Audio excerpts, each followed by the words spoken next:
Mardiono tidak bisa hadir, tapi diwakili oleh Bapak Kus jadi Effendi, Wakil Ketua Umum, Bapak Adi Tanung Sudibyo, Ketua Umum Perindo.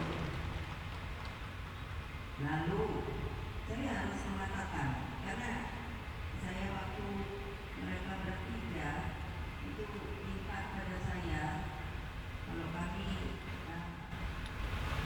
bergabung yang lucu bilangnya ibu, kalau kami koalisi tidak bisa. Saya langsung bilang begitu, karena saudara-saudara sekalian, anak-anakku tersayang, harus distresi bahwa banyak sekali mereka yang salah, karena dalam sistem ketatanegaraan kita, boleh tanya pada Pak Mahfud, sistem kita adalah presidential system, jadi bukan parlementer. Jadi sebetulnya kita ini tidak ada koalisi lalu oposisi. Jadi memang agak susah sebetulnya, karena kalau tidak ikut lalu apa ya? Jadi saya bilang pada mereka bertiga, kerjasama, karena memang begitulah, tidak bisa koalisi, karena kita sistemnya nanti parlementer. Oleh sebab itu saya mohon dengan segala hormat saya dari kalangan pers juga harusnya memberikan sebuah pembelajaran masukan yang benar daripada sistem kenegaraan kita. Lalu kalau ada yang berkembang, tentunya sangat berbesar hati dan mengucapkannya. Begitulah tata kerama. Lalu ada seorang senior partai, dulu kami kuliahnya di Bandung, saya di Pajajaran, kakak saya di PB. Tapi akibat tahun 65 ternyata Pak Tri selalu ngikut saya. Lalu ada ini pasti galak dulunya, mayor. Saya juga tahu, sengaja disembunyikan. Enggak, belum dipensiunkan. Terus berjuang. Satya Epam Jayate. Puji syukur kita panjatkan kepada terutama Pak Ganjar, Pak Mahfud, bahwa masih tetap kuat. Ya dong, kalau berdua ini apa ya?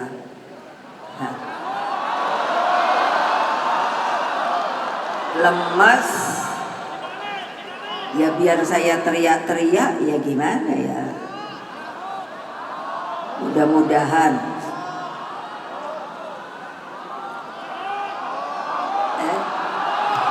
nggak dengar. Oh, ada juga yang masih diingat ya. Jadi waktu itu, Ibu, saya boleh nggak ketemu? Kenapa nggak boleh? Saya bilang gitu. Ada yang mau saya omongin.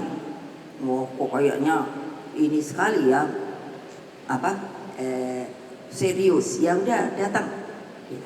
Ibu, saya mau pamit. Lu mau pamit kemana? Kan gitu toh. Oh, saya mau pamit keluar. Saya pikir mau keluar negeri kan.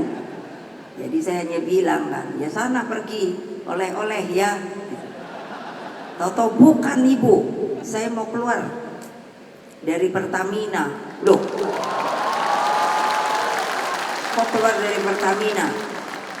Karena saya tidak sejalan sama bos saya. Terus saya bilang, ini bener loh, Ntar wartawan jangan goreng-goreng bro. Ternyata kan benar ya. Saya kaget juga loh. Waduh, bagaimana nanti keluarganya ya? Saya nanya, gimana kalau nggak ada gaji? Sip bu, pokoknya semuanya beres. Oke, silakan. Nah sekarang terus nanya, saya boleh terus ikut di PDI Perjuangan? Sip. Keren nggak tuh? Makanya sebenarnya orang tuh mestinya senang sama PDI Perjuangan, tapi pada kenyataannya memang susah. Karena apa? Orang-orang yang berani di PDI Perjuangan tuh hanya orang yang mantap, tidak goyang-goyang, saudara-saudara. Saudara-saudara sekalian yang saya cintai, Rakernas kelima ini berlangsung di antara dua momentum historis yang sangat penting, yakni kebangkitan nasional dan lahirnya Pancasila. Kebangkitan nasional adalah daya inspiratif visioner tentang bagaimana paham kebangsaan tumbuh dan menggerakkan perjuangan kemerdekaan bangsa. Nah, tadi kan sudah dilihatkan bahwa loh, kok jangan lupa lah, kita ini ada sumbernya, yaitu Bung Karno. Suka tidak suka, kalau tidak dari mulut beliau, jangan pula saya dibilang, oh Ibu Mega itu anaknya. Loh ya iyalah, memangnya saya anak si Badu. Jadi apa? Kalau tidak ada proklamasi, nah gitu, mana mungkin kita bisa merdeka seperti sekarang ini. Makanya tadi ditunjukkan. Nah, lalu kok saya dengar loh, kok ada yang bilang bahwa Bung Karno itu milik rakyat loh, bukan milik sementara. Nggak tahu ya, sementaranya panjang nggak? Loh saya bilang, loh iyalah milik rakyat Indonesia seluruhnya. Dari Bayek juga miliknya Bung Karno. Siapa yang bilang bukan? Sedangkan Pancasila lahir sebagai ideologi yang menyatukan. Tadi juga kan Pancasila. Pancasila adalah falsafah prinsip kehidupan berbangsa dan bernegara, dan ideologi geopolitik bangsa dalam membangun persaudaraan dunia. Saudara-saudara anggota kita menyalakan api perjuangan nan tak kunjung padam. Karena begini, tadinya saya pikir ya, setelah sebetulnya belum selesai kan pileg pilpres itu, loh kok banyak orang menangis ya. Jadi bagaimana ya? Takut. Dan saya bilang kok ini sama Pak Lauli Menko apa loh ya? Kamu Kumham loh, kalau enggak. Sekarang jadinya hukum tuh jadi apa ya? Pemilu loh paling buruk dalam sejarah demokrasi loh. Ternyata hal itu hanya karena manusia-manusianya sudah mulai lupa diri. Ayo, siapa yang mau insaf? Siapa yang mau insaf?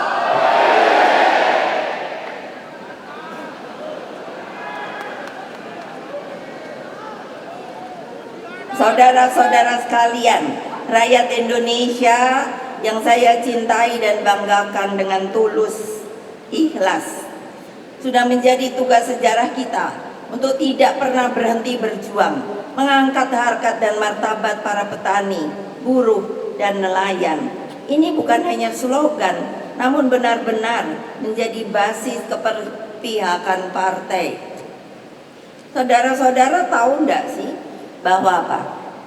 Para petani kita, itu mau pergi deh, temuin deh, bahwa apa? Mereka itu sekarang karena nggak merasa anak-anak mudanya tidak bisa memberi harapan kehidupan, maka nggak ada loh, mulai berkurang yang mau jadi petani. Yang ada adalah tua-tua. Lalu bagaimana kalau tidak ada makanan? Karena tidak ada yang mau membuat.